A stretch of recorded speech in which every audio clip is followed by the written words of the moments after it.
Hello, welcome to Brain Club, the podcast, a space for learning, unlearning, and reimagining new ways of being together in neuroinclusive community. I'm Dr. Mel Hauser, Executive Director of All Brains Belong Vermont. Welcome to our brand new podcast.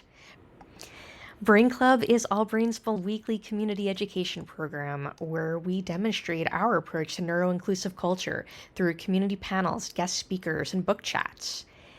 It's a place where we shift broader community awareness about the issues of concern and importance to neurodivergent people in our community and promote new ways of thinking and being in community together.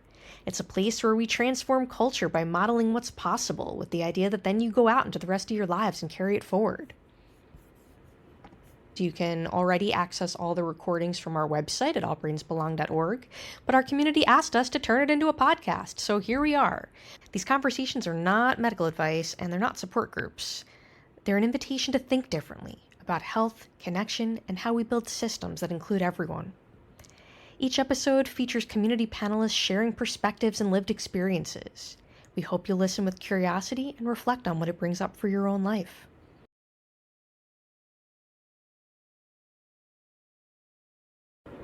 In this conversation, we talk with Dr. Winnie Looby about systems change that starts in community. We explore what it means to co-create solutions with the people most impacted, to shift power by sharing it, and to build models that show what's possible right now. This is a grounded look at redesigning systems from the bottom up.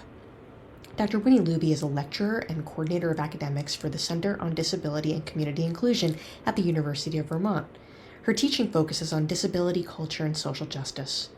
As a member of All Brains Belong Vermont's Board of Directors, Winnie has found a holistic synergy in this work as a neurodivergent person with a neurodivergent family, and her personal experiences inform her approaches to teaching and advocacy for the rights of disabled people and people with disabilities. She believes that many of our social issues can be solved when people who are often on the margins of mainstream society are meaningfully included in interdependent relationships where their strengths are recognized, appreciated, respected, and celebrated. So the idea of systems change, and we've talked, you and I've talked about systems change before, and how that's an important part of what we want All Brains Belong to be doing. Can you say what system change like that means to you? Yeah, well, I think as we were talking about, ideas and energy and drive comes from the people up rather than this top down where it's being dictated to you what you should be doing or not doing or how you should be doing it. And the co-creation piece, I think, is I always think about say public services like food stamps or Section 8 or Social Security or those kind of things. Those systems would work so much better if they actually paid attention to how people are using it and the barriers that they're facing with it, right? If they were actually acting on the things that aren't working, it would be so much easier. I could not agree more. And it's actually not that hard to ask people, even but I think it's a lens. It's a lens of, I want to know, I want real-time feedback on what I'm doing so that I can make little tinkers and adjustments. I wonder if in a big system, you just realize that you couldn't even make changes. So why bother asking feedback? I don't know. What do you think about that? Well, I think about the importance of having folks with lived experience in those positions that can make change at that level because of, otherwise you're kind of talking to the wall. You have a few people who kind of get it and they're sympathetic, but if you have people in positions of power who can actually lead the way and model, this is a different way to do it, I think that's the way to have the change, really. So, you're working with people about employment, I think that's a really powerful model for sure, because then those people can model for other people, right? That they can see that it can be done. I got asked to speak at a class a few months ago, and I was very open about my own neurological challenges and my family and da da da da. But I also talked about how I felt like I was in a very privileged place to be able to have a job that really valued all of those parts of me, right? And I had feedback from the students. They go, wow, it is possible to actually be myself someplace and be and be valued and have work and take care of myself. Like, I don't have to bend myself into these knots that aren't realistic, or I don't have to feel bad that I can't make my brain do something different than what it can do. And so I think that's where those changes happen, right? Like those small moments where you can actually, you never know how you're changing somebody's life just by talking about something. Right, because I think that it's at least for me, sometimes I don't have language to understand my experience until I've heard someone else name it. And I'm like, oh, I would never have come up with those words, but that is the exact thing that goes on in my head. Wow. Whether I hear it or I read it or something. Yeah, exactly. That's why it's just I think it's important that even though everybody can't be happy with everything, I think it's still important to have the platform and the opening there. Yeah. I'm not going to be able to please everybody. Right. Right, because if you're pleasing everyone, the only way to really do that is if you're serving a group of people who has homogenous goals. And there might be some reason for that, if that's true. And it's okay to have a homogenous goal, like, a shared goal, like a shared vision. Like, I believe that I want to come to a space where I can be my true self. Like, we can agree on that goal, but it's more big picture as opposed to, I want this program to look like this. Mm-hmm. Yeah. Yeah. Well, I think it's great that you're still open to hearing all of that, even if some of those things people want aren't practical or they're hard to deal with or whatever. I think that you're providing the platform is the important part, right? We are so proud of the model of co-creating programs with the people we're serving. And we're just so into that, and it's like really important to us, right? And then there's this balance between some centralization and some structure, and some, balancing the organization's needs with the needs of the people in it. It's the conflicting access needs. Remembering when my younger daughter started preschool and she'd just been diagnosed with autism. She's only 4, her language is coming, had lots of angry outbursts, right? And so on the one hand, we want her to be able to express herself and tell us what's going on. On the other, she had to learn how to operate in this system where it wasn't okay to do that. And it's still tricky, right? She's 18 now, and it's still tricky. Like, it's okay to be yourself. And in this situation, you have to put a lid on it, Yeah, that's hard with people you don't know. I mean, I have always and maybe this is just my PDA, but I've always just found most systems unsafe. Like, they just you can just even as a little kid being like, this makes no sense. This is arbitrary. This is not, this is not open to feedback. I remember even being like a middle schooler being like, why don't you ask the students? Why, anyway, just always felt like,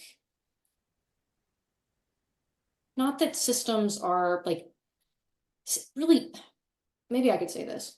Most systems are really designed to perpetuate systems. They're not really so it has always felt intuitive to me that starting over and starting something new that wasn't part of a system would be more effective, at least faster, at least faster to get some sort of impact to happen. And maybe it's just my brain that delayed gratification is really hard for me. I want the thing now. I want it right now. Not because I'm gonna get distracted, but because it's otherwise just too hard. And I think at All Brains Belong, it's all these little things that it would be really difficult to do in, let's say, a traditional medical system. But I think that having the opportunity to share what we're doing has been really cool, because some of it actually is reproducible. in traditional systems, but at least to get into the weeds of like, well, this is what our menu looks like this is what universal design for medical care looks like, and you know, this is actually doable. You can just really, anyway, I think like you're saying, the student who for the first time hears that like it's a thing that you can be a professional with a job and like not be contorting yourself in 50,000 ways, like I think professionals also need to hear that you don't have to be tortured by the system you work in. Yeah, I think so. I think it's a very powerful kind of, I don't know if social justice is the right word, but I think the more people can be themselves in those situations, the more effective they're going to be, the more authentic it feels to interact with them when they're being their whole selves and they're not holding back something because they don't think, you know, these other folks will want to hear it, but they can actually speak their minds a little. I really think, I think the more, this is kind of like cheesy and hippy dippy, but I feel like if everybody felt empowered to be their true self, and you're not hurting anybody, you're just being yourself, right? And you pick the kind of job you want, you have the kind of family that you want, the friendships that you want, everybody be happy, right? They weren't like kind of feeling pressure to clamp down some pieces of ourselves, right? Totally. And think about how much like cognitive effort is required to like clamp down and suppress like all that. Well, it's, you know, it's funny you say that. I don't, maybe you know the story. I don't know if you know the story of how Kid Connections got founded. Do you know that story? So, oh my gosh, it's the best. Okay. So, a then 8-year-old on the junior advisory board, we were like in a backyard and I said, you know, we've been really thinking about how do we help kids feel like they belong? Do you have any thoughts about that? And this sweet little love, he says, you let us do what we love. What do you mean? Well, if I'm doing what I love and that kid's doing what they love, like we're gonna feel like we belong.